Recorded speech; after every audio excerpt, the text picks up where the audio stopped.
الحمدللہ رب العالمین والصلاة والسلام علی خاتم النبیین اما بعد فاعوذ باللہ من الشیطان الرجیم بسم اللہ الرحمن الرحیم الصلاة والسلام علیک یا رسول اللہ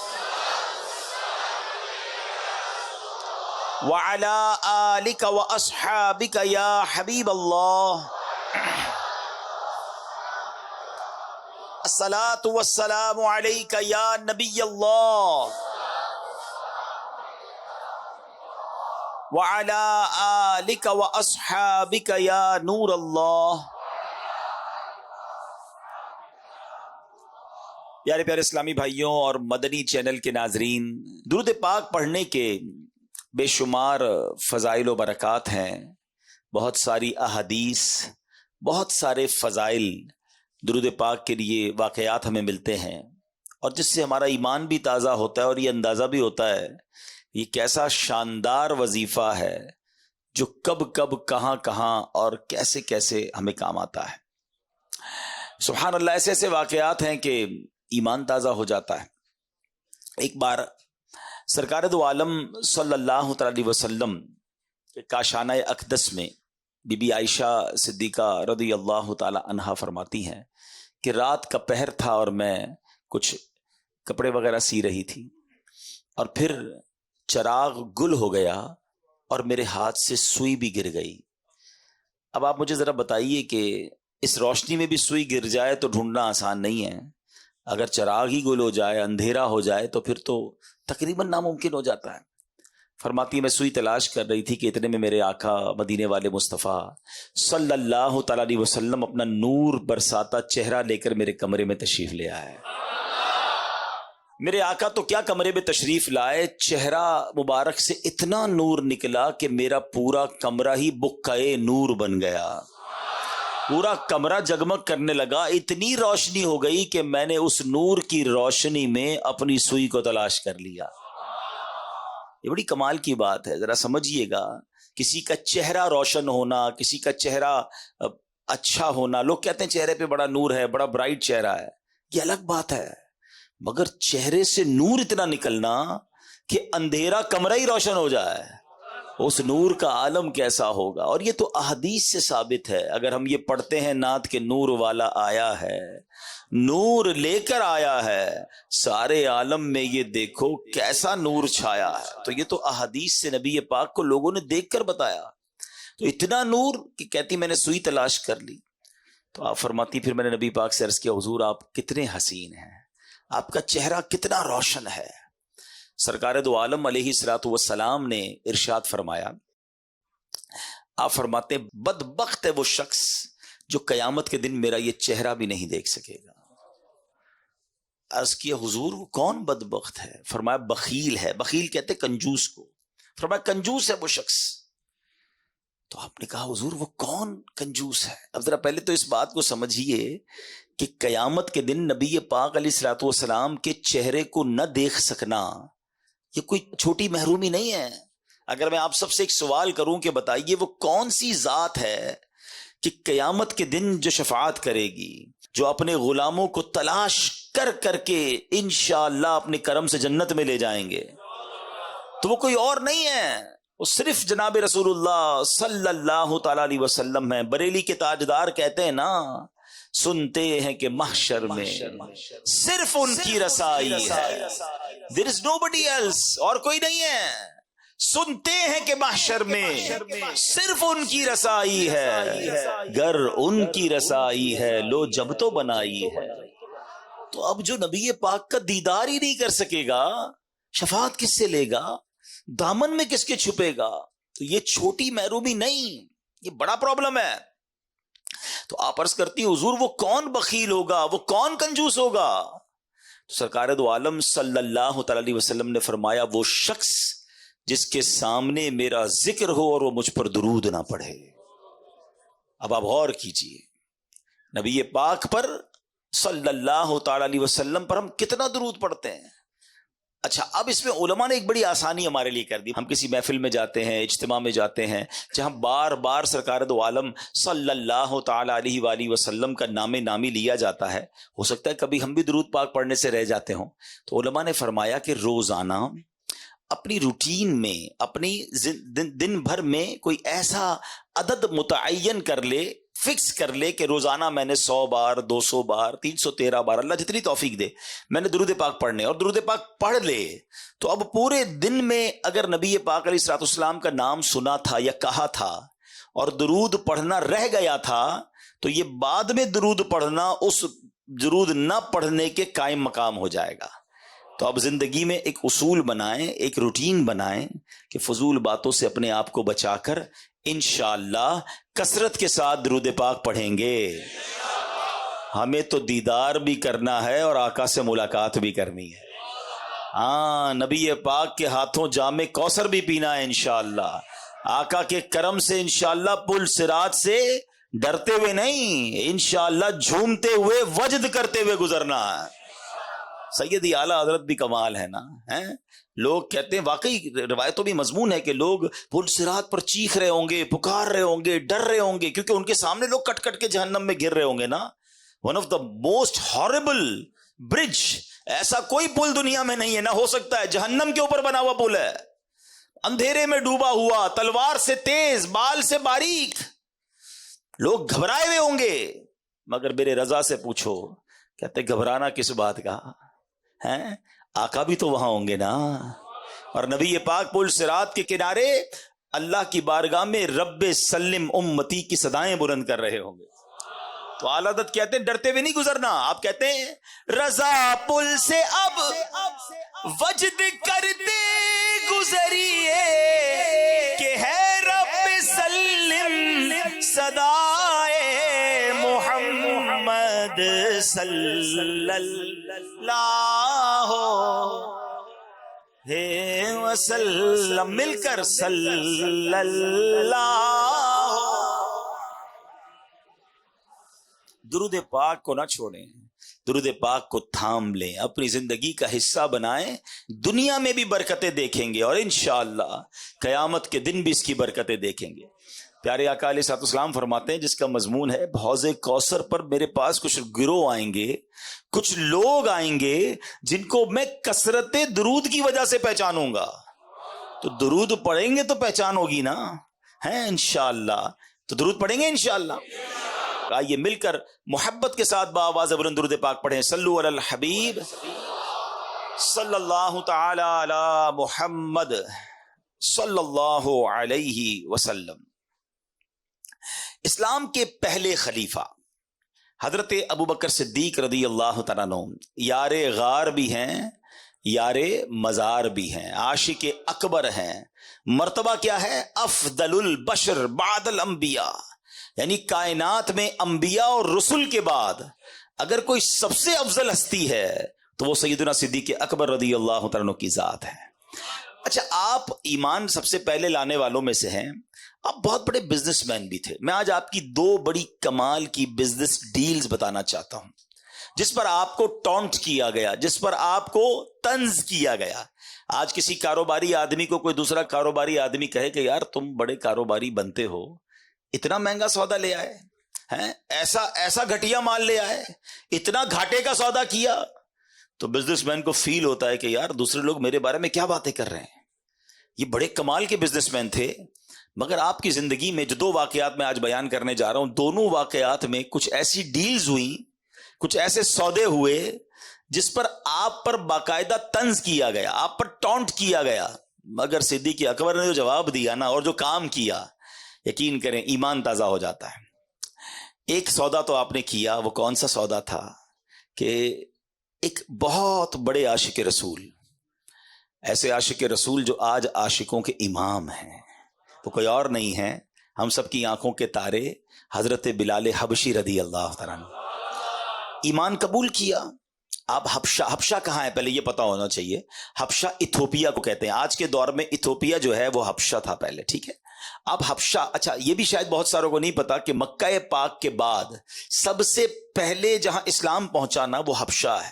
پچھلے دنوں مجھے ایتھوپیا جانے کا موقع ملا تو وہاں کے لوگ بڑے فخر سے ایک جملہ کہتے ہیں کہ ہمارا وطن دار الہجرہ ہے، یہ ہجرت والا ملک ہے، اور مکے کے بعد سب سے پہلے دنیا میں کہیں اسلام پہنچا ہے تو وہ حبشہ میں پہنچا ہے۔ ہمارے وطن سے حضرت بلال حبشی تھے، ہمارا وہ وطن ہے جہاں عثمان غنی رضی اللہ تعالیٰ تو ہجرت کر کے تشریف لائے تھے، اور وہ عظیم نجاشی بادشاہ جنہوں نے یہ واقعہ پڑھا ہوگا وہ بھی وہاں پر حبشہ میں تھے۔ تو بہرحال اب وہ حضرت بلال مکے نبی پاک کی غلامی اختیار کی، کلمہ پڑھ لیا۔ اب آپ چونکہ غلام تھے، اس زمانے میں غلام آقا کے قبضے میں ہوا کرتا تھا، ان کا آقا تھا امیہ۔ اچھا، امیہ بڑا ظالم شخص تھا، وہ حضرت بلال حبشی کو بہت مارتا تھا کہ اللہ کا انکار کر دو، اسلام کا انکار کر دو۔ حضرت بلال حبشی جو ہے وہ منع کرتے تھے کہ میں رب کا انکار نہیں کر سکتا، وہ بہت مارتا۔ جو مکے مدینے گئے ہیں انہیں پتا ہے کہ جب گرمی شریف و عروج پر ہوتی ہے تو گرمی کا عالم کیا ہوتا ہے۔ تو مکے کی گرمی میں تپتے ریگستان میں حضرت بلال کو وہ لٹاتا تھا، سینے پہ پتھر رکھتا تھا ریگستان کے اندر، اور کہتا تھا کہو اللہ ایک نہیں ہے، یا اللہ کا انکار کرو، آپ اللہ احد اللہ احد اللہ ایک ہے کے نعرے بلند کرتے۔ اب پیارے آقا جب ایک دو بار وہاں سے گزرے، دیکھا کہ حضرت بلال پر بڑا ظلم ہو رہا ہے، آپ کی آنکھیں بھیگ آئیں ہیں، آپ کو بڑا افسوس ہوا، بڑی محبت کرتے تھے حضرت بلال سے، مگر وہ ظالم آقا تھا اس کا۔ تو حضرت ابو بکر صدیق رضی اللہ تعالیٰ جب یہ دیکھا کہ نبی پاک بلال سے محبت بڑی کرتے ہیں اور یہ بندہ جو ہے قبضے میں ہے امیہ کے اور وہ اس کے آقا ہیں، تو آپ پہنچ گئے اس کے آقا کے پاس، امیہ کے پاس جا کر کہا اے امیہ، اس حبشی غلام کو مجھے دے دو، کتنے میں دو گے؟ تو اب میں آپ کو مثال کے ذریعے سمجھاتا ہوں ہمارے آج کل کے دور سے۔ مثال کے طور پہ اس زمانے میں مارکیٹ ریٹ 5,000 روپے تھا، اس زمانے کی کرنسی درہم و دینار تھی، میں سمجھانے کے لیے کہہ رہا ہوں، 5,000 ریٹ تھا۔ اس نے کہا میں 10,000 میں دوں گا۔ آپ نے کہا مجھے ڈیل منظور ہے، مجھے 10,000 میں دے دو۔ کہتا نہیں اب 15,000 میں دوں گا۔ کہا مجھے 15,000 میں منظور ہے۔ کہا 20,000 میں دوں گا۔ مثال دے رہا ہوں میں۔ آپ نے کہا مجھے 20,000 میں منظور ہے، وہ پیسے بڑھاتا گیا۔ حضرت ابو بکر صدیق اوکے کرتے گئے، آخر کار ایک اماؤنٹ طے ہو گئی، امیہ نے پیسے لیے، حضرت بلال حضرت ابو بکر کے حوالے کیے۔ پھر امیہ پتہ کیا کہتا ہے؟ اے ابو بکر تمہارے تو کاروبار کے بڑے چرچے ہیں، تمہاری عقل کے بڑے چرچے ہیں، میں نے سنا ہے تم بڑی اچھی ڈیل کرتے ہو، بڑے اچھے کاروباری آدمی ہو، یہ حبشی غلام کو اتنا مہنگا خرید لیا، تمہیں کاروبار نہیں آتا، یہ کیسی ڈیل کی ہے؟ ہائے ہائے ہائے، حضرت ابو بکر صدیق نے جو تاریخی جملہ ارشاد فرمایا نا، آپ فرماتے امیہ تمہیں کیا معلوم بلال کی قیمت کیا ہے، تم اس سے زیادہ مانگتے میں اس سے زیادہ تمہیں دیتا۔ خوشی خوشی حضرت بلال کو لیا، نبی پاک کی بارگاہ میں حاضر ہوئے، کہا حضور بلال حاضر ہے۔ اللہ اکبر، نبی پاک کی خوشی دیدنی تھی۔ آقائے دو جہاں صلی اللہ تعالی علیہ وسلم نے کیا خوبصورت جملے ارشاد فرمائے۔ آپ فرماتے اے ابو بکر بلال کو آزاد کرنے میں جو رقم خرچ کی ہے اس میں میرے بھی پیسے شامل کر لو۔ اللہ اکبر، حضرت ابو بکر صدیق کی آنکھوں میں آنسو آتے ہیں، کہتے حضور میرا جو کچھ ہے سبھی تو آپ کا ہے، میں نے اگر مال خرچ بھی کیا ہے تو حضور وہ بھی آپ ہی کا ہے۔ اللہ اکبر، سبحان اللہ۔ تو یہ ہے صدیق اکبر، کیسی ڈیل کی ہے، کیسا سودا کیا ہے۔ زمانہ سمجھ رہا ہے مہنگی ڈیل ہے، مگر صدیق اکبر نے نبی پاک کے دل کو راضی کر لیا ہے۔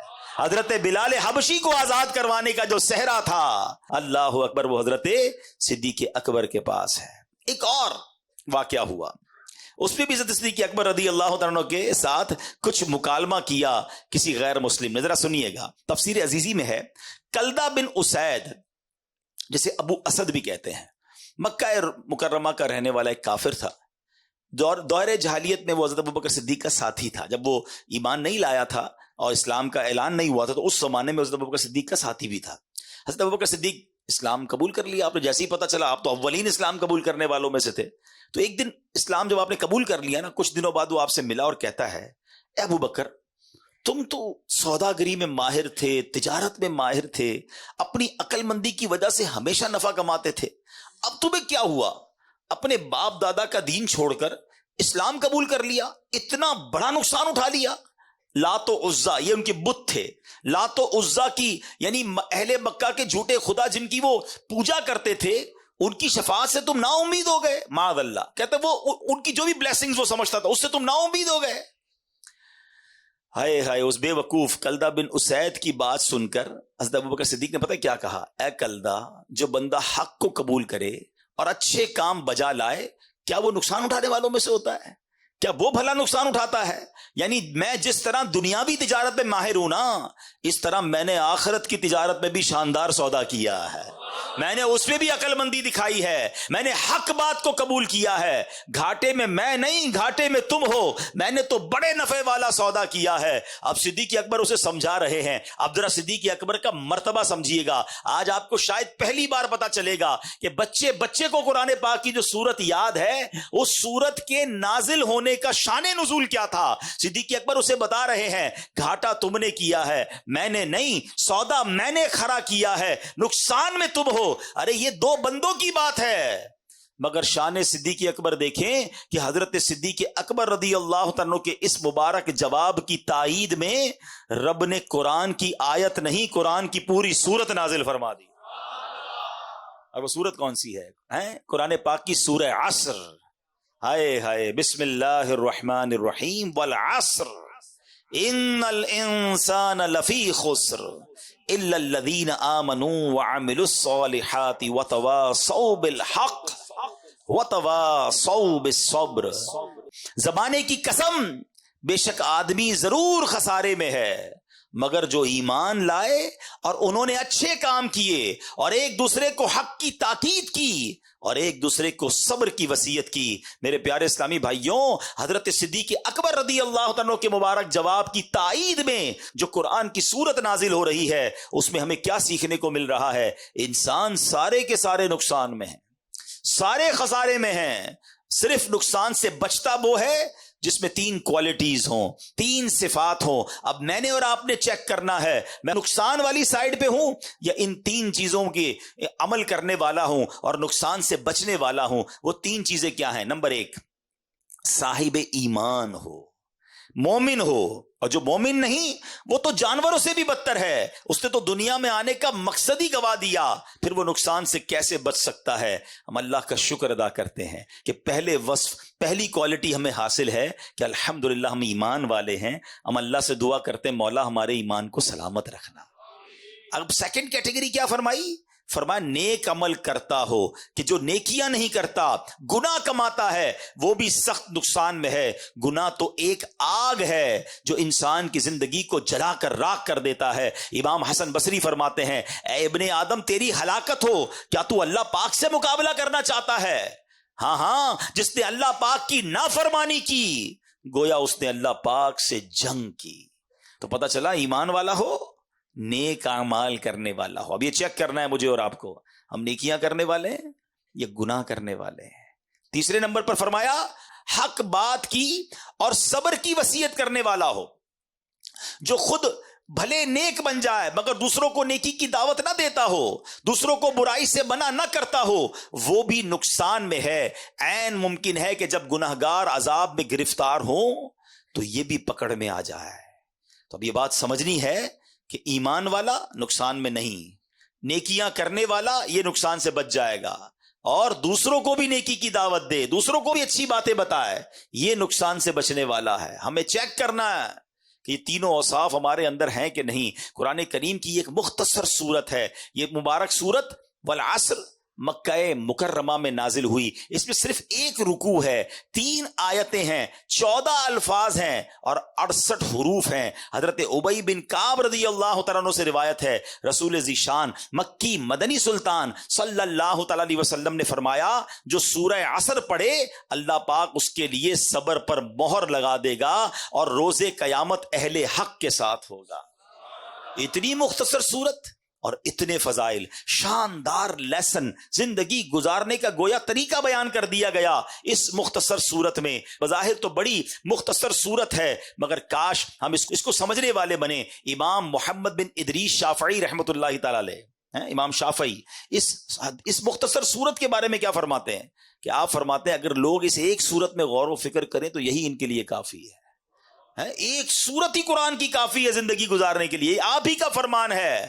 اگر اللہ پاک سورہ عصر کے علاوہ اور کوئی دلیل نازل نہ فرماتا تب بھی یہی نصیحت دنیا اور آخرت کے لیے کافی ہو جاتی۔ اس قدر ڈیپ ہے، اس قدر لیسن ہے۔ افسوس یہ کئی بار پڑھی، کئی بار امام صاحب نے پڑھی، ہم نے سنی، مگر کیا اس نے دل پر اثر کیا؟ انڈرسٹینڈ ہی نہیں کرتے ہم قرآن کو۔ ترجمہ تفسیر سے پڑھتے ہی نہیں ہیں، حالانکہ کتنا کمال کا میسج ہے. اللہ اکبر. اچھا اب ہم یہ کہہ رہے ہیں کہ 14 الفاظ 3 آیتیں اور اتنا سبق. آگے چلیے، سورہ عصر کی اہمیت کا اندازہ یہ لگانا ہوگا کہ اسے یاد رکھنا، بار بار دہراتے رہنا چاہیے. طبرانی شریف میں ہے کہ 2 صحابہ کا یہ معمول تھا کہ جب آپس میں ملتے تھے ایک دوسرے کو سورہ عصر سنایا کرتے تھے.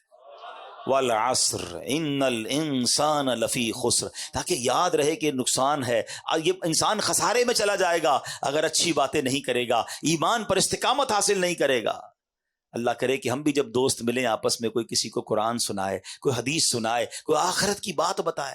ہماری تو گیدرنگ ہی فضول بات سے شروع ہوتی ہے، غلط باتوں سے سٹارٹ ہوتی ہے، غلط باتوں پر ختم ہوتی ہے. ہم 1 گھنٹہ چائے پر بیٹھ جائیں، کبھی پوسٹ مارٹم تو کیا کریں اپنی گیدرنگ کا کہ یار 2 گھنٹے دوستوں میں بیٹھا، کھڑا ہوا، کر کے کیا آیا؟ غیبتیں، حسد، بہتان، مذاق، مسخری، کسی کی دل آزاری. یعنی ہماری 1-2 گھنٹے کی محفل بھی کتنی فضول باتوں پر مشتمل ہوتی ہے. نہ کریں، یہ وقت گزرتا جا رہا ہے. سورہ عصر کی ایک اور خوبصورت بات انشاءاللہ آج اسی سورت کے بارے میں مختلف ڈائمنشن سے، مختلف انداز سے سیکھنے کی کوشش کریں گے. سبحان اللہ. سورہ عصر میں جہاں آخرت کے بارے میں یاد دلایا ہے نا، لیکن اگر اسی سورت کو عشق کی نظر سے دیکھو تو اس میں بھی نبی پاک کی نعت بیان کی گئی ہے. آپ کہیں گے ایسے کیسے؟ سبحان اللہ. مفسرین قرآن فرماتے ہیں کہ آپ کا جو یہ سورہ عصر میں جو نعت کا پہلو ہے نا، وہ نعت کا پہلو یہ ہے، والعصر کیا ہے؟ زمانے کی قسم.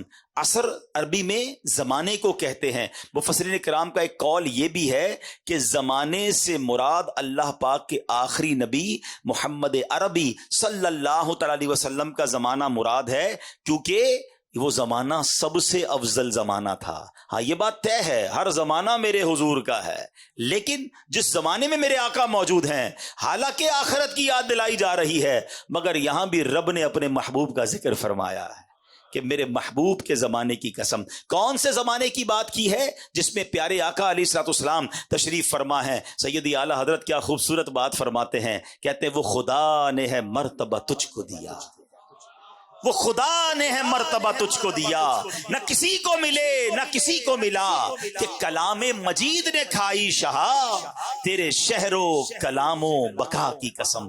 اللہ اکبر. قرآن جا بجا حبیب پاک علیہ الصلوۃ والسلام کی قسم ارشاد فرماتا ہے. اپنے نبی کا ذکر میرے رب نے قرآن میں جا بجا فرمایا. تو سبحان اللہ. اب ذرا ایک بات یاد رکھیے، سرکار دو عالم علیہ الصلوۃ والسلام خود فرماتے ہیں خیرکم قرنی ثم الذین یلونہم ثم الذین یلونہم، یعنی سب سے بہتر زمانہ میرا ہے، پھر اس کے بعد جو ملے ہوئے ہیں، پھر اس کے بعد جو ملے ہوئے ہیں. یعنی سب سے افضل زمانہ نبی پاک کا اور صحابہ کا زمانہ ہے، پھر تابعین کا زمانہ ہے، پھر تبا تابعین کا زمانہ ہے. یہ جو 3 قرن کہلاتے ہیں، 3 ادوار کہلاتے ہیں، یہ سب سے افضل دور ہوا کرتے تھے. آج لوگ کہتے ہیں آئیڈیل زمانہ کون سا ہے؟ یہ بات مسلمان کو ماننی بھی ہے اور اس پر یقین رکھنا ہے کہ سب سے افضل اور آئیڈیل اگر کوئی زمانہ تھا تو رسول پاک علیہ الصلوۃ والسلام کا زمانہ تھا. جس وقت خدمت میں ان کی بو بکر و عمر عثمان و علی. سوچو تو صحیح کیسا زمانہ تھا، کیسا دربار تھا. جس وقت تھے خدمت میں ان کی بو بکر و عمر عثمان و علی، اس وقت رسول اکرم کے، اس وقت رسول اکرم کے دربار کا عالم کیا ہوگا، ہر کوئی فدا ہے بن دیکھے دیدار کا. اس سمت علی، اس سمت عمر صدیق، ادھر عثمان ادھر، ان جگمگ جگمگ تاروں میں، ان جگمگ جگمگ تاروں میں مہتاب کا عالم کیا ہوگا، ہر کوئی فدا ہے دیدار کا. اچھا اب ایک اور تفسیر، والعصر ان الانسان لفی خسر. زمانے کی قسم بے شک آدمی ضرور خسارے میں ہے. امام حسن بصری رحمۃ اللہ تعالی علیہ کا قول ہے کہ یہاں عصر سے مراد وقت عصر ہے. اچھا، وقت عصر یہ دن ڈھلنے کا وقت ہوتا ہے، لوگ کام کاج سمیٹتے ہیں، گھر جانے کا ٹائم ہوتا ہے. اللہ اکبر، یعنی زندگی کا وقت تمام ہونے کو ہے. اللہ نے اس وقت کی یاد فرمائی ہے، ہمیں ارشاد فرمایا ہے. کیونکہ جب بندہ سارا دن کام کر کے کچھ کما کر گھر نہ جائے اور بچے کہیں کہ ابو کھانے کو کیا لائے ہو، ہمارے لیے کیا لائے ہیں، اور ہم کہیں کچھ نہیں لائے، تو بندہ جب خالی ہاتھ گھر جاتا ہے نا، شرمندگی کا سامنا ہوتا ہے. تو اللہ اکبر، یہ بتایا جا رہا ہے زندگی کی شام ڈھلنے کو ہے، قیامت قریب آنے والی ہے. اے بندے، جب تم میری بارگاہ میں آؤ گے اور خالی ہاتھ آؤ گے تو پھر قیامت کے دن کیسی شرمندگی اٹھاؤ گے. اپنی قبر میں اگر خالی ہاتھ جاؤ گے تو وہاں کیسے جواب دے سکو گے. تو ہمیں یاد دلایا گیا ہے کہ عصر کے وقت سے گویا یہ اشارہ دیا گیا ہے کہ اپنی آخرت کی دن ڈھلنے سے پہلے تیاری کر لی جائے. اللہ اکبر، سبحان اللہ. ہمارے بزرگان دین جو ہیں کس طرح سبق لیا کرتے تھے. تفسیر کبیر میں ہے، ایک بزرگ فرماتے ہیں کہ میں نے سورہ عصر کی جو دوسری آیت ہے نا، والعصر ان الانسان لفی خسر، بے شک انسان خسارے میں ہے، کہتے ہیں میں نے اس آیت کو ایک برف بیچنے والے سے سیکھا. اب دیکھو، جن کو سبق لینا ہوتا ہے نا، وہ کہاں سے کون سا میسج لے لیتے ہیں، عبرت کی بات کدھر سے پک کر لیتے ہیں. کہتے ہیں ایک برف بیچنے والا بازار میں صدا لگا رہا تھا. وہ برف بیچنے والا کہہ رہا ہے ارحموا من یذوب رأس مالہ، لوگوں شخص پر رحم کھاؤ جس کا سرمایہ پگھل رہا ہے. برف بیچنے والا یہ تو کہتا ہے نا جلدی خرید لو ورنہ پگھل جائے گا. کاش بات بڑی گہری ہے، سمجھ جائیں اگر ہم. ایکچولی میری اور آپ کی جو زندگی ہے نا، وہ برف ہی کی تو طرح ہے. ہم سب کے ہاتھ میں ایک برف کا بلاک دے دیا گیا ہے. کسی کے ہاتھ میں 50 سال کا ہوگا، کسی کے ہاتھ میں 60 سال کا ہوگا، کسی کے 2-4 دن بچ گئے ہوں گے تو برف ختم ہونے والی ہوگا. میں تو نہیں پتا نا، پگھل رہا ہے. ہر سانس گزر رہی ہے، ہر دن گزر رہا ہے، یہ برف پگھل رہی ہے.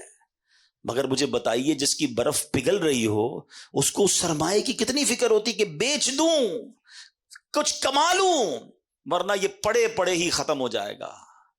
کاش جو میری اور آپ کی سانسیں ہیں نا، ہم سمجھ جائیں کہ ہر گزرتے سانس کے ساتھ، ہر گزرتے دن کے ساتھ ہم قبر کے قریب ہوتے جا رہے ہیں، ہم آخرت کے قریب ہوتے جا رہے ہیں. ارے جس کی منزل قریب آ جائے وہ اپنی سواری تیز کرتا ہے.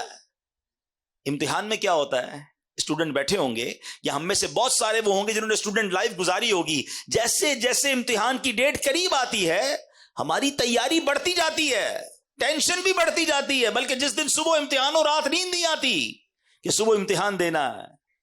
قبر کا امتحان نہیں دینا، محشر کا امتحان نہیں دینا، اور ہر روز میں اور آپ اس کے قریب ہو رہے ہیں. ہو سکتا ہے آج رات یہ امتحان ہو سکتا ہے کل ہو سکتا ہے اگلے ہفتے ہو. کون تیاری کر رہا ہے؟ بلکہ عجیب بات یہ ہے کہ ہر گزرنے والا دن اللہ سے قریب ہونے کی بجائے اکثریت وہ ہے جو اللہ سے دور ہو رہی ہے. ہر دن گزر رہا ہے، گناہ بڑھ رہے ہیں، نت نئے حرام کاموں کی طرف قوم جا رہی ہے. نہ کریں ایسا، برف پگھل رہی ہے. وہ شاعر کہتے ہیں نا، ہو رہی ہے عمر مثل برف کم، ہو رہی ہے عمر مثل برف کم، رفتہ رفتہ چپکے چپکے دم بدم، سانس ہے ایک راہ روئے ملک عدم، سانس ہے ایک راہ روئے ملک عدم، دفعتن ایک روز یہ جائے گا تھم، ایک دن مرنا ہے آخر موت ہے، کر لے جو کرنا ہے آخر موت ہے. کاش یہ بات سمجھ آ جائے کہ مجھے مرنا ہے اور خالی ہاتھ نہیں جانا. اگر جس رفتار سے میں گناہ کر رہا ہوں توبہ کا موقع نہ ملا تو مارا جاؤں گا. امام فخر الدین رازی نے یہ بات ایک اور انداز سے سمجھائی. یہ جو سانسوں کی ویلیو ہے نا، منٹ کی ویلیو کیا ہے. آپ فرماتے ہیں تصور باندھو، ایک شخص 1000 سال زندہ رہا اور اس نے 1000 سال گناہوں میں گزار دی زندگی، 1000 سال تک. اب اس کے پاس صرف ایک لمحہ باقی ہے اور اس ایک لمحے کے بعد اسے موت آنے والی ہے. اب اگر وہ اس آخری لمحے میں نزا کی کیفیت طاری ہونے سے پہلے توبہ کر لے تو اس توبہ کی برکت سے اس کے 1000 برس کے گناہ معاف ہو سکتے ہیں. بات سمجھ آ رہی ہے کہ اس ایک لمحے کی برکت، اس ایک لمحے کی اہمیت کیا ہے کہ 1000 برس کے گناہ ایک طرف، لیکن اگر اس ایک لمحے میں اس نے سچی توبہ کی, اللہ قبول کر لے, تو سارے گناہ معاف, اور اس کے بدلے میں کیا ملے گا؟ اللہ تعالیٰ کی رحمتوں کا جو مقام ہے جنت, اس کی ابدی نعمتوں کو حاصل کرنے کا موقع بھی مل جائے گا. اللہ, بات سمجھنا ہوگا کہ اس سے اندازہ یہ لگانا ہے کہ ایک لمحے کی اتنی قیمت ہے, تو اگر بندہ ساری زندگی نیکیوں میں گزار دے تو کیا کچھ نہیں ملے گا اسے. اس کو ایک اور انداز سے سمجھتے ہیں کہ ایک ایک سیکنڈ, ایک ایک لمحہ کتنا قیمتی ہے, ہم کتنا کچھ کما سکتے ہیں. ذرا مل کے کہیے سبحان اللہ, اب کہیے الحمدللہ, اب کہیے اللہ اکبر. میرا خیال ہے 1 منٹ گھڑی آگے نہیں بڑھی, 30 سیکنڈ لگے ہوں گے, 25-30 سیکنڈ. ہم سب نے بیٹھے بیٹھے نہ پسینہ بہایا, نہ محنت کی, کچھ بھی نہیں کیا, صرف 30 سیکنڈ میں آپ کو پتا ہے ہم نے کیا کمایا.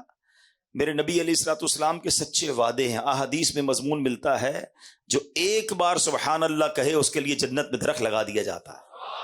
ایک بار اللہ اکبر کہے جنت میں درخت, ایک بار الحمدللہ کہے جنت میں درخت لگا دیا جاتا ہے. بیٹھے بیٹھے اتنا آسان, پھر میں نیکیاں نہ کروں, پھر میں ان لمحات کی قدر نہ کروں, پھر میں گھنٹوں گھنٹوں دنوں مہینوں گناہوں میں گزاروں, فضول باتوں میں, فلمیں, ڈرامے, گانے, باجے, سوشل میڈیا, دوستوں کا گپ شپ گزرتا جا رہا ہے. نہ کریں ایسا. روایتوں میں مضمون ملتا ہے کہ مرنے کے بعد نیک بھی پچھتائے گا, گناہگار بھی پچھتائیں گے. عرض کی گئی یا رسول اللہ صلی اللہ تعالی علیہ وسلم, گناہگار پچھتائے گا, یہ تو بات سمجھ آ رہی ہے, گناہ ہیں اس کے, خطائیں ہیں, نیک کیوں پچھتائے گا؟ ارشاد ہوا نیک اس لیے پچھتائے گا کہ جب اپنے فضول اوقات یاد کرے گا اور اپنی نیکیوں کا جب اجر دیکھے گا نا, کہ نمازوں کا اتنا ثواب, نیکیوں کا اتنا ثواب, کاش میں نے فضول باتیں کی تھی, فضول ٹائم ضائع کیا تھا, وہ بھی نہ کرتا تو اس کا ثواب بھی مجھے مل جاتا. تو بعد میں پچھتانے سے بہتر نہیں ہے بندہ ابھی نیکیاں کر لے, ابھی اپنے وقت کا فضول استعمال نہ کرے. قرآن جگہ جگہ جھنجھوڑ رہا ہے. ایک جگہ ارشاد ہوتا ہے یا ایھا الانسان انک کادح الی ربک قدحا فملاقی. قرآن کہتا ہے اے انسان, بے شک تو اپنے رب کی طرف دوڑنے والا ہے, پھر اس سے ملنے والا ہے. تفسیر نور العرفان میں ہے, یعنی اے انسان تیرا ہر سانس تجھے موت سے اور رب کے ملنے سے قریب کر رہا ہے. ہم اپنے سفر کی طرف بڑھ رہے ہیں, اپنی منزل کی طرف بڑھ رہے ہیں, مگر کاش یہ احساس بھی تو بن جائے نا کہ جب اللہ کی بارگاہ میں جانے کا وقت آگے کی طرف جا رہا ہوں تو تیاری بھی ساتھ ساتھ کرتا جاؤں, میں زیادہ نیکیاں کماتا جاؤں. حضرت رابعہ بصریہ کا ایک واقعہ سنیے گا, یہ بات اور آپ کو ڈیفائن ہو جائے گی کہ جب ہم ادھر ادھر فضول کام کرتے ہیں تو کتنا بڑا لاس کرتے ہیں. آپ کامل ولیاں ہیں, بہت بڑا نام ہے, یعنی اولیاء کے مقامات میں بھی آپ کا مقام بڑا اونچا ہے. ایک رات سحری کا وقت, خود فرماتی ہے کہ میں تسبیحات پڑھ رہی تھی, اللہ کا ذکر کر رہی تھی, کرتے کرتے میری آنکھ لگ گئی. خواب میں دیکھا کہ ایک ہرا بھرا درخت ہے جو اتنا بڑا اور حسین ہے کہ بیان نہیں کیا جا سکتا. اس پر 3 قسم کے پھل لگے ہوئے ہیں. میں نے دنیا میں ایسے پھل نہیں دیکھے تھے. کچھ پھل سفید تھے, کچھ سرخ تھے, کچھ زرد, اور سب اس درخت میں چاند سورج کی طرح چمک دمک رہے تھے.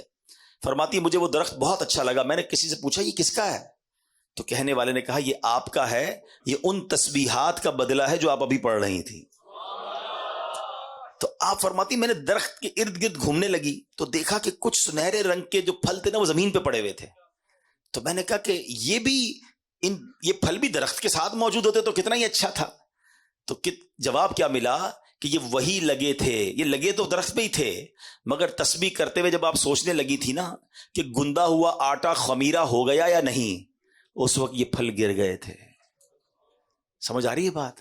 اللہ کی ولیاں ہیں, تسبیح کر رہی ہیں, مگر تسبیح کرتے کرتے اپنے آٹے کا خیال آ گیا ہے, ذہن کہیں اور چلا گیا. اللہ کی جو کہتے ہیں توجہ اللہ کی طرف جو تھی, یا جو ذکر کی طرف توجہ تھی, وہ دھیان کہیں چلا گیا. تو فرماتی ہیں کہ وہ تھوڑی دیر کے لیے جو توجہ گئی تو وہ جو پھل تھے نا وہ نیچے گر گئے. میرا اور آپ کا تو دھیان ہی کہیں اور ہوتا ہے. اول تو عبادت کرنی نہیں ہے, اول تو نیکیاں کرنے کی طرف نہیں آتے, اور اگر آ بھی جائیں تو نماز میں خیال کہیں اور ہے, دعا میں خیال کہیں اور ہے, مسجد میں آئے تو دل باہر لگا ہوا ہے, بس جلدی گھڑی دیکھ کر نکلوں یار, یہ اجتماع ختم کب ہوگا, یہ بیان ختم کب ہوگا, یہ امام صاحب دعا کب کریں گے, اتنی لمبی نماز سلام ہی نہیں پھیر رہے. ہمارا تو یہ حال ہے. آپ سوچیے ہم دنیا میں کیوں آئے ہیں؟ ہم اللہ کے بندے، ہمیں عبادت کے لیے بنایا گیا ہے، اور ہم کس کام میں لگ گئے ہیں؟ اور ان تمام چیزوں کا جو اجر ہے نا، کہیں ایسا نہ ہو کہ قیامت کے دن کہا جائے کہ یہ نمازوں کا تمہارا اجر تھا مگر توجہ نہ تھی، اخلاص نہ تھا، یہ سب پھل نیچے گر گئے۔ تم نے صدقے تو دیے، تم نے خیرات تو کی، تمہیں اتنا پہاڑ جتنا ثواب ملنا تھا، مگر اس خیرات اور اس صدقے میں تمہاری نیت اللہ کی رضا نہیں بلکہ واہ کی نیت تھی، لوگوں کو دکھانا تھا۔ یہ پہاڑ جتنی نیکیاں تمہاری ڈیلیٹ کر دی گئی ہیں۔ کتنی حسرت ہوگی۔ رمضان کے روزے رکھے تھے تم نے، گرمیوں میں بھی رکھے، سردیوں میں بھی رکھے، یہ تمہیں پہاڑ جتنی نیکیاں ملنے والی تھی، مگر ان روزوں میں تم نے گناہ بھی ساتھ کیے، ان روزوں میں اللہ کی نافرمانیاں بھی کی۔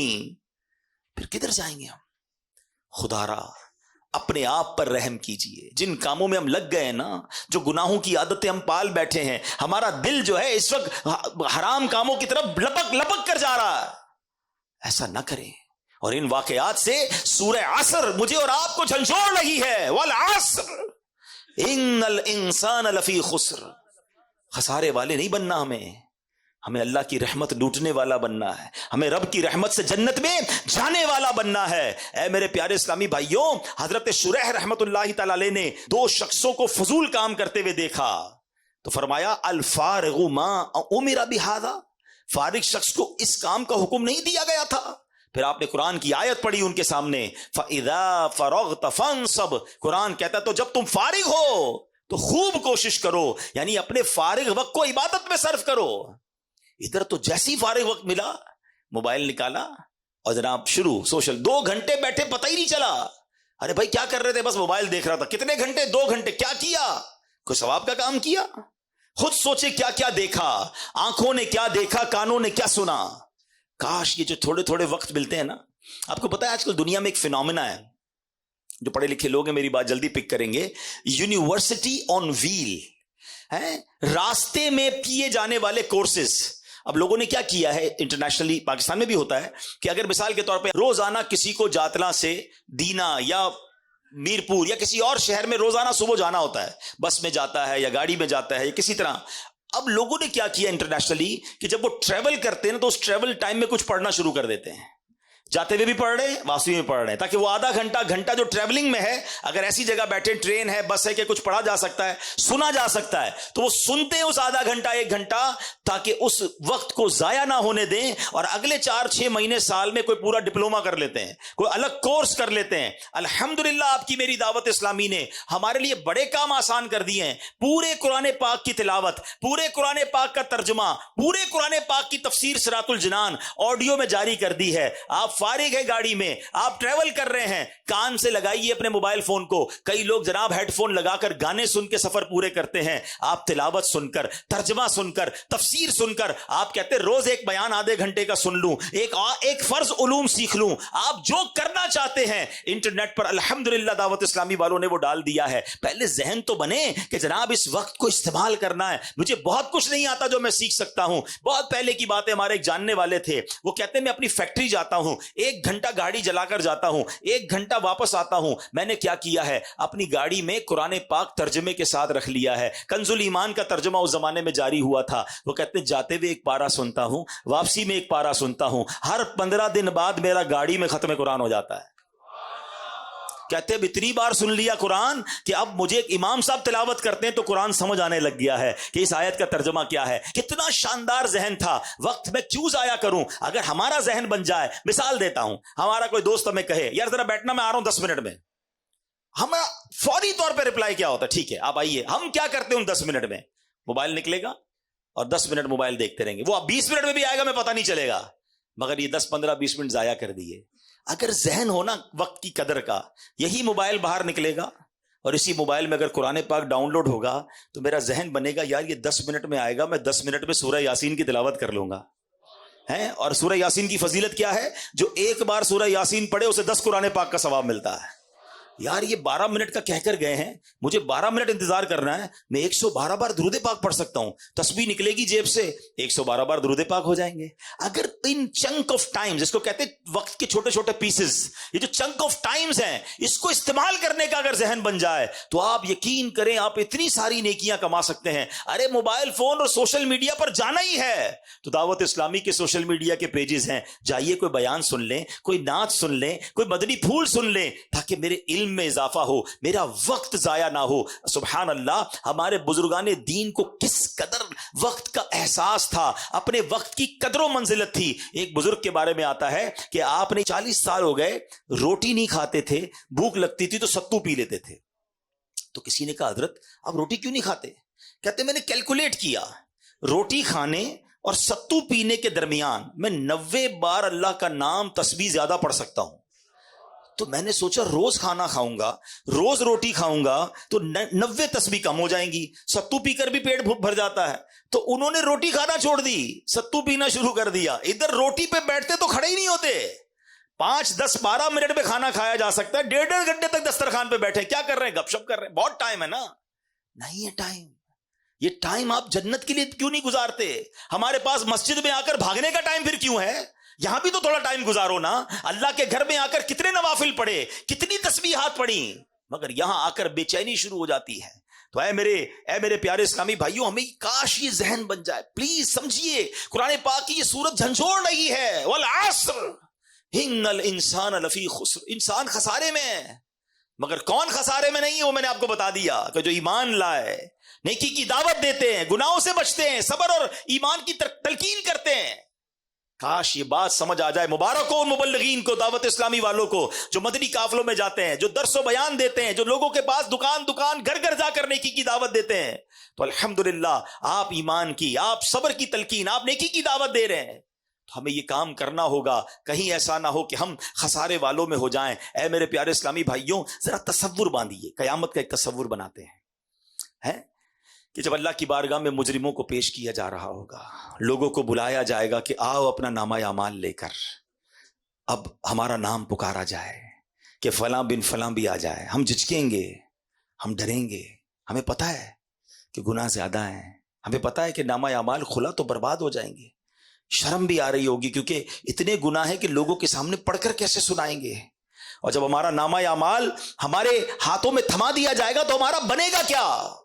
قرآن میں بتایا گیا کہ جو مجرم ہوں گے نا, وہ پتہ ہے کیا پکاریں گے جب ان کا نامہ اعمال دیا جائے گا نا انہیں, تو ان کی چیخو پکار کیا ہوگی؟ قرآن کہتا ہے یا لیتنی لم اوت کتابیا ولم ادری ما حسابیا, اے کاش کہ مجھے میرا نامہ اعمال نہ دیا جاتا اور میں نہ جانتا کہ میرا حساب کیا ہے. یا لیتہا کانت القاضیہ, اے کاش کہ دنیا کی موت ہی میرا کام تمام کر دیتی. ما اغنا عنی مالیہ, میرا مال میرے کچھ کام نہ آیا. ہلک عنی سلطانیہ, کیا کہے گا؟ میرا سب زور جاتا رہا. آج کہتے لوگ میرا بڑا کرو فر ہے, میں فلاں علاقے کا چیئرمین, میں ناظم, میں صدر, میں وزیر اعظم, میں صوبائی صدر, میں فلاں کونسلر, میں ایم این اے, میں ایم پی اے, میرے ڈالے, میرے جناب گارڈز, میرا پیسہ, میری کوٹھیاں ہیں. اگر نامہ اعمال میں گناہ ہے, اگر اللہ ناراض ہوا, خدا کی قسم نہ مال کام آئے گا, نہ تمہارا یہ کرو فر کام آئے گا. وہ پکارے گا ما اغنا عنی مالیہ, میرا مال میرے کچھ کام نہ آیا. ہلک عنی سلطانیہ, میرا سب زور جاتا رہا. اس دن کیا کریں گے؟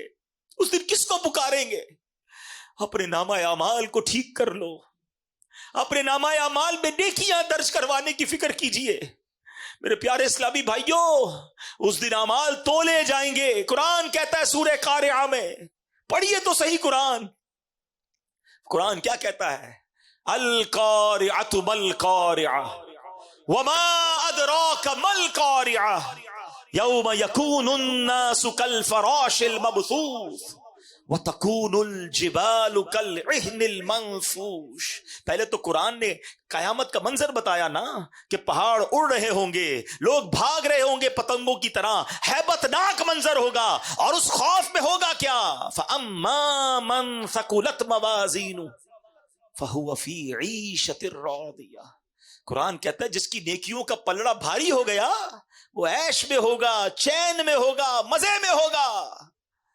لیکن کہتا ہے وَأَمَّا مَنْ خَفَّتْ مَوَازِينُهُ، جس کی نیکیوں کا پلڑا ہلکا ہو گیا فَأُمُّهُ هَاوِيَةٌ وَمَا أَدْرَاكَ مَا هِيَهْ نَارٌ حَامِيَةٌ. جس کی نیکیوں کا پلڑا ہلکا ہو گیا وہ بھڑکتی ہوئی، شعلے مارتی ہوئی آگ میں چلا جائے گا.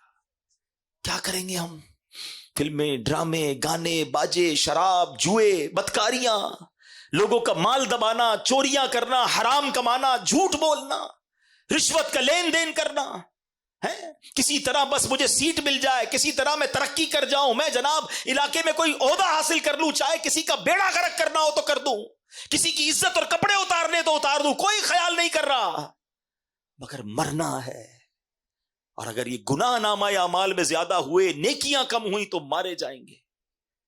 اب اس وقت تو کیفیت یہ بن رہی ہے، جو یہ آیتیں سن رہے ہیں، جو قیامت کے منظر کے بارے میں سن رہے ہیں، تو خیال تو یہ آ رہا ہے کہ ہم نے تو کر دیا جو کرنا تھا، ہم تو کر بیٹھے گناہ زیادہ، ہمارے پاس تو نیکیاں ہی نہیں ہیں. نیکیاں ہیں تو خود پتہ ہے کتنی ناقص ہیں، اس میں اخلاص نہیں ہے. بنے گا کیا قیامت کے دن؟ دیکھو کیسا کریم ہے میرا مولا.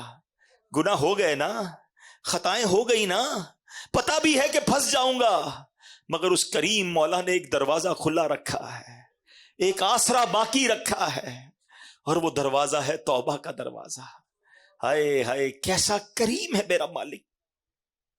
ساری زندگی گناہ کرے مگر ایک بار سچی توبہ کر لیں، سچے دل سے اسے پکار لیں، وہ کریم پچھلے سارے گناہ معاف کر دیتا ہے. ارے ماں باپ ایک غلطی دیکھ لینا ہے تو ماں باپ گھر سے نکال دیتے ہیں، آگ کر دیتے ہیں. وہ پنجابی شاعر کہتے ہیں نا، ایک گناہ میرا ماں پیو ویکھن، ایک گناہ میرے ماں پیو ویکھن، مینوں عمری منہ نہ لاویں، لکھ گناہ میرے مالک ویکھے وہ پھر بھی پردے پاوے. ذرا سوچئے، ہم اس مالک کے بندے ہیں مگر پھر بھی ہم اس کی طرف رجوع نہیں کر رہے، ہم پھر بھی اس کی بارگاہ کی طرف رجوع نہیں لا رہے، ہم پھر بھی توبہ نہیں کر رہے. ہمیں یہ تو خوف ہے کہ لوگ نہ دیکھ لیں. ہم یہ کیوں نہیں سوچتے کہ جو اکیلے میں گناہ کر رہے ہیں وہ رب دیکھ رہا ہے؟ آؤ میرے پیارے اسلامی بھائیوں، آج اپنے رب کو پکاریے اور یہ نیت کیجئے کہ قیامت کے دن مجھے شرمندہ نہیں ہونا ہے. قیامت کے دن نامہ اعمال مجھے سیدھے ہاتھ میں دیا جائے، میرے بائیں ہاتھ میں نہ دیا جائے. یہ ممکن ہے اگر ہم سچی توبہ کر لیں، ہم اچھا ماحول اپنا لیں، ہم اپنی لائف سٹائل کو تبدیل کریں. میرا مولا بڑا کریم ہے. ہم اپنے رب کو پکارتے ہیں نا، سچے دل سے پکارو تو صحیح نا اسے. ہیں کہتے ہیں نا شاعر، رحمت دا دریا الہی ہر دم وگدا تیرا، جے ایک قطرہ بخشے مینوں کم بڑھ جاوے میرا. عدل کرے تے تھر تھر کمبن اچیاں شانہ والے، عدل کرے تے تھر تھر کمبن اچیاں شانہ والے، فضل کرے تے بخشے جاسن میں ورگے مکالے. جے میں ویکھا عملہ ولے کچھ نہیں میرے پلے، مگر جے میں ویکھا رحمت رب دی بلے بلے بلے. اسی رحمت کو پکارنا ہے آج. بس سچے دل سے اللہ سے آج دوستی کر لو، اور اب اپنا وقت ضائع نہ کرو. اب اپنے آپ کو گناہوں میں مبتلا نہ کیجئے، توبہ کر لیجئے. کب تک اللہ کو ناراض کرتے رہیں گے؟ کب تک نمازیں قضا کرتے رہیں گے؟ کب تک جھوٹ بولتے رہیں گے؟ کب تک حرام کماتے رہیں گے؟ ارے مرنا نہیں. شیطان کہتا ہے توبہ کر لوں گا نا، ابھی تو جوانی ہے، بڑھاپے میں کر لوں گا، مرنے سے پہلے کر لوں گا. اتنا بڑا مجمع ہے، مجھے کوئی ایک بندہ یہاں بیٹھ کے بتا دے کہ جس کے پاس کی گارنٹی ہو کہ آپ صبح تک زندہ رہیں گے. ہے کوئی ایسا؟ ہمیں تو یہ بھی نہیں پتا کہ اجتماع کے ختم ہونے تک بھی زندہ رہیں گے کہ نہیں. آگاہ اپنی موت سے کوئی بشر نہیں، سامان 100 برس کا ہے، پل کی خبر نہیں. بس آج آج اور ابھی ڈیلے نہ کرے, توبہ میں تاخیر نہ کرے. میرے آقا فرماتے ہیں حدیث پاک میں التائب من الذنب کمن لا ذنب لہ, گناہوں سے توبہ کرنے والا ایسا ہے جیسا اس نے گناہ کیا ہی نہیں. ہائے ہائے کیسا کریم مولا ہے, سارے گناہ ڈیلیٹ. اعمال لکھنے والے فرشتوں کے رجسٹر سے بھی گناہ ختم کر دیے جاتے ہیں. کرامن کاتبین جو لکھنے والے فرشتے انہیں بھی بھلا دیے جاتے ہیں, کوئی گواہ بھی باقی نہیں بچتا ہے. اگر رب سے سچی توبہ کر لی جائے تو آج پکی توبہ کر کے جائیں. آج آئے ہیں نا اجتماع میں, مدنی چینل کے ناظرین آپ بھی, میں بھی, ہم سب, بہت ہو گیا, بہت خطائیں کر لی, پتہ نہیں کب دنیا سے چلے جائیں گے. آج اپنے رب کو راضی کر لے. آج اللہ کی بارگاہ میں عرض کر دو کہ مولا ہو گئے گناہ معاف کر دے, اللہ ہو گئی غلطیاں معاف کر دے. میں نے پہلے بھی توبہ کی, مانتا ہوں, مگر پھر شیطان کھینچ کر لے گیا مجھے گناہوں کی طرف. مولا معاف کر دے, میں کمزور ہوں, میں پڑ جاتا ہوں گناہوں میں, مالک معاف کر دے. میرے دوستوں کی وجہ سے, میرے چاہنے والوں کی وجہ سے میں پڑ جاتا ہوں گناہ میں. مولا مجھے اچھے دوست بھی عطا کر دے, اور آج مجھے معاف کر دے, مجھے عذاب نہ دیجیو. مجھے یہ معلوم ہے کہ مولا تو میری ماں سے زیادہ مجھے چاہنے والا ہے. میری ماں مجھے تکلیف میں نہیں دیکھ سکتی تھی, مولا تو میری ماں سے زیادہ چاہنے والا ہے. آج معاف کر دے. میرا عمل ہے سیاہ نامہ, مجھے خدایا معاف کر دے. ہے آس مجھ کو تو بخش دے گا, ہے آس مجھ کو تو بخش دے گا. مجھے خدایا معاف کر دے, مجھے خدایا معاف کر دے. پہاڑ جیسی میری خطائیں مگر بہت ہے تیری عطائیں. پہاڑ جیسی میری خطائیں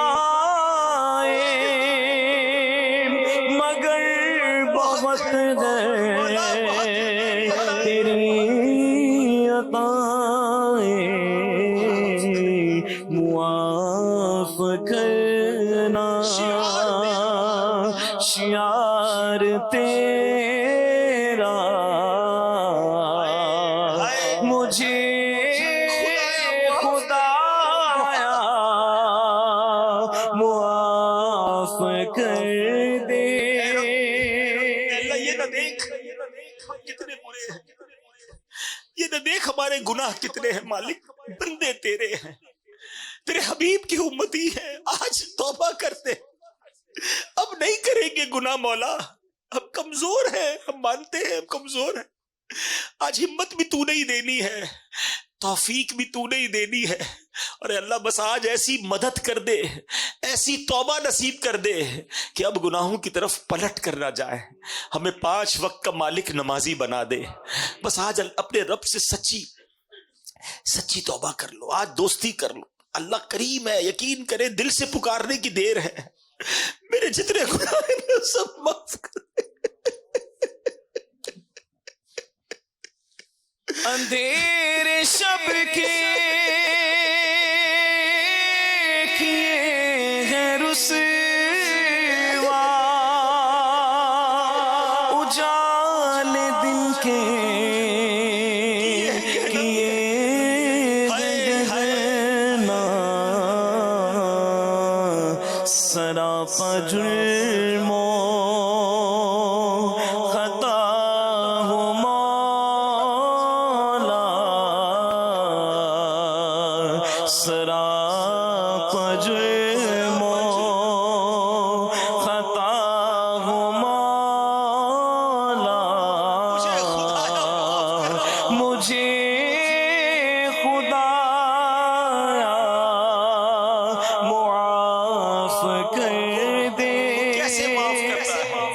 وہ کیسے عیب چھپاتا ہے. حضرت عمر کا دور ہے, ایک شخص کہیں جا رہا ہے, ہاتھ میں شراب کی بوتل ہے. حضرت عمر کا جلال ہے, آپ کی ہیبت ہے, آپ کی عدالت ہے. آپ نے اسے روکا, کہا بتاؤ کیا ہے ہاتھ میں. اس کے ہاتھ میں شراب کی بوتل تھی. اب ذرا سوچیے, حضرت عمر سامنے کھڑے ہیں, ان دونوں کے درمیان کتنا فاصلہ ہے, کتنی دیر کی یہ گفتگو ہوگی. اس شخص نے پتہ ہے کیا کیا, کوئی لمبی چوڑی بات نہیں کی, بس دل ہی دل میں اپنے رب سے باتیں کرنا شروع کر دی. کہتا مولا آج معاف کر دے, عمر کے سامنے ذلیل ہونے سے بچا لے. میں توبہ کرتا ہوں, اب شراب نہیں پیوں گا, میں اب تجھے ناراض نہیں کروں گا, آج بچا لے مولا. بس اس نے دل سے اتنا ہی کہا ہے. اور حضرت عمر سے کہتا ہے حضور اس میں سرکہ ہے. حضرت عمر کہتے لاؤ یہ بوتل دکھاؤ, مجھے بتائیے کتنی دیر ملی ہوگی. اب اس نے کیا کیا, ڈرتے ڈرتے وہ بوتل نکالی اور حضرت عمر کو دیتا ہے. حضرت عمر کے ہاتھ میں وہ جب بوتل جاتی ہے تو شراب نہیں, اس میں سرکہ ہوتا ہے. وہ اس طرح ہمارے عیبوں کو چھپانے والا ہے. ہم کیوں نہ اس کی بارگاہ میں سچی توبہ کر لیں. آج نیت کر لیں میرے پیارے اسلامی بھائی, جتنے یہاں اسلام میں موجود ہیں, میرے ساتھ جس کی پکی نیت بنتی ہو نیت کریں کہ آج کے بعد ہماری کوئی نماز قضا نہیں ہوگی. ایسا نہیں, ایسا نعرہ لگائے جس کی نیت بنتی ہے کہ شیطان بھی یہاں سے بھاگ جائے. آج کے بعد ہماری کوئی نماز قضا نہیں ہوگی, حرام روزی کے قریب بھی نہیں جائیں گے, اب جھوٹ نہیں بولیں گے, اور خدارہ دعوت اسلامی کے ماحول سے وابستہ ہو جائیں. یہ وہ کمال کا ماحول ہے جو ہمیں گناہوں بھری زندگی سے نکال کر نیکیوں کی طرف لانے والا ہے. آئیے اس ماحول سے وابستہ ہو جائیں, دعوت اسلامی کے ہفتہ وار اجتماع میں شرکت کرتے رہیں, مدنی قافلوں میں سفر کرتے رہیں. اگر اچھے ماحول میں آئیں گے, دیکھیں آج کچھ تو دل پر اثر ہوا ہے نا, کچھ تو توبہ کا ذہن بنا ہے نا, تو اگر آتے رہیں گے تو انشاءاللہ ہم بھی بدل جائیں گے, ہم بھی نیکیوں کی طرف آ جائیں گے. مدنی چینل کے ناظرین بھی یہ نیت کر لیں کہ انشاءاللہ عز و جل اب انشاءاللہ دعوت اسلامی کے مدنی ماحول سے وابستہ رہیں گے. میں رب کریم سے دعا کرتا ہوں اللہ مجھے بھی آپ کو بھی سچی توبہ کی توفیق نصیب فرمائے, گناہوں والی زندگی سے ہماری جان چھڑا دے, اور ہمیں فضول کاموں سے بچا کر اپنی عبادت کرنے والی ہمیں سوچ عطا فرما دے. ہماری زبان ذکر و درود سے تر رہے, فضول گوئی کی عادت سے ہماری جان چھوٹ جائے. آمین بجاہ النبی الامین صلی اللہ تعالی علیہ وسلم. صلو علی الحبیب صلی اللہ تعالی